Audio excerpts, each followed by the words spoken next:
Police की वर्दी पहने हुए 2-3 लोग टहल रहे होते हैं और उनके हाथ में आधुनिक हथियार होते हैं और उसी बीच एक पति-पत्नी मैगी का ऑर्डर दिए होते हैं। तो पत्नी और पति जो ऑर्डर दिए होते हैं मैगी का, तो पति की मैगी तुरंत ही बन के आ जाती है और वह बिना अपने पत्नी की मैगी आए ही वह खाने लगता है और पत्नी का ऑर्डर जो है अभी तक नहीं आता है। तो वह पति जो मैगी आती है, उसका ऑर्डर तैयार होता है, वह खाने लगता है। तभी जो वर्दी पहना हुआ आदमी होता है, वो उसके पास आता है और कहता है कि क्या तुम मुसलमान हो? तो वह इंसान जो मैगी खाता है, वह हैरान हो जाता है और चौंक जाता है कि आपने ऐसी कौन-सी ये सवाल पूछ लिया है? तो वह कोई जवाब नहीं देता है। फिर दोबारा वह वर्दी वाला आदमी पूछता है कि तुम किस धर्म के हो? तो वह इंसान बोलता है, जो मैगी खाता है, वह जवाब नहीं देता है। वह सोचता है कि आखिर यह कौन-सी सवाल पूछ रहा है? इसका क्या जवाब दूँ मैं? यह इतनी पागलपंती क्यों कर रहा है? तो वह जवाब नहीं देता है। फिर तीसरी बार वह इंसान जो वर्दी पहने रहता है, वह पूछता है कि क्या तुम कुछ सुना सकते हो? बाइबल कुछ इस तरह का कुछ सुना सकते हो? तो वह बोलता है नहीं। तो वह पूछता है कि तुम्हारा नाम क्या है? तो यह इंसान जो मैगी खाता है, यह बोलता है, अपना नाम बताता है, शुभम द्विवेदी। और जैसे ही शुभम द्विवेदी कहता है, इतने में वह वर्दी वाला आदमी धड़ाधड़ गोलियाँ चलाने लगता है और पूरी तरह से उसका सीना जो है छल्ली कर देता है, जो मैगी खाने वाला बंदा होता है।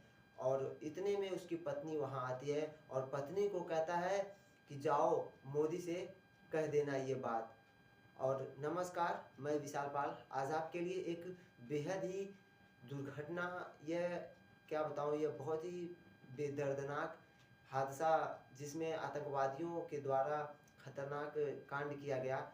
यह घटना है जम्मू कश्मीर के पहलगाँव की, जहाँ ये शुभम द्विवेदी नाम का एक लड़का होता है और जिसकी शादी अभी 12 फरवरी 2025 को ही हुई रहती है। तो उसके घरवालों भी कहते हैं कि चलो बहुत से दिन हो गए घूमे, तो कहीं घूमा जाए, टूर पे चला जाए। तो किसी तरह से पूरा परिवार, एक परिवार में लगभग 9 लोग रहते हैं, तो 9 के 9 लोग यह मिल-जुल के तय करते हैं कि कहाँ चला जाए। तो यह तय होता है कि कश्मीर चला जाए, वहाँ की बेसन घाटी है, वहाँ घूमा टहला जाए और जिसे स्विट्ज़रलैंड, मिनी स्विट्ज़रलैंड भी कहा जाता है। तो वो 9 चल देते हैं और आते हैं जम्मू कश्मीर, तो हर जगह घूमते हैं, बस एक ही जगह रह जाती है, जो कि एक पहलगाँव ही होता है। तो जब वह पहलगाँव में एंट्री करते हैं, तो वहाँ लगभग 8 से 10 किलोमीटर जो है पैदल जाना पड़ता है या फिर आप घोड़े की सवारी ले सकते हैं। तो वह घोड़े की सवारी लेते हुए शुभम द्विवेदी, उनकी पत्नी और उनका चचेरा भाई और चचेरे भाई की पत्नी, यह चारों ऊपर चढ़ जाते हैं और जो साथ के माता-पिता होते हैं, वो बोलते हैं कि मैं नहीं जा पाऊँगा, आप लोग जाइए, दर्शन करके आइए, वो घूम टहल के आइए। वो लोग नीचे ही रह जाते हैं और ये शुभम, इनकी पत्नी, चचेरा भाई और पत्नी, ये सभी ऊपर जाते हैं। ऊपर जाते हैं और ऊपर जाने पे तो आप लोगों को पता ही है कि भूख, प्यास हर चीज़ लग सकती है क्योंकि इतनी ऊँचाई पर है। तो वहाँ जाते हैं तो मैगी का ऑर्डर करते हैं, मैगी खाते रहते हैं। तभी अचानक वर्दी पहने हुए कुछ व्यक्ति आते हैं और बोलते हैं कि तुम्हारा नाम क्या है? तो यह शुभम बोलता है, आप मेरे नाम से क्या करोगे? यह सुन के चौंक जाता है ये शुभम द्विवेदी। तो दूसरी बार भी पूछता है, फिर भी नहीं बोलते। जब तीसरी बार पूछता है, तो आखिरकार यह परेशान होके अपना नाम बता ही देते हैं, शुभम द्विवेदी। इतने में यह गोलियों से धड़ाधड़ शुभम द्विवेदी का सीना छल्ली कर देता है और उनकी पत्नी रोने लगती हैं, बोलती हैं कि जब इन्हें मार डाले हो, तो मुझे क्यों छोड़ रहे हो? मुझे भी मार दो। तो वह उससे एक मैसेज देता है, आतंकवादियों ने एक मैसेज कहा कि जाके अपने मोदी को बोल देना। जहाँ अभी 22 अप्रैल को आतंकवादियों ने घुस के बहुत ही दर्दनाक हादसा किया जिसमें 28 से 29 लोगों की जान जा चुकी है और लगभग 20 लोग घायल हो चुके हैं।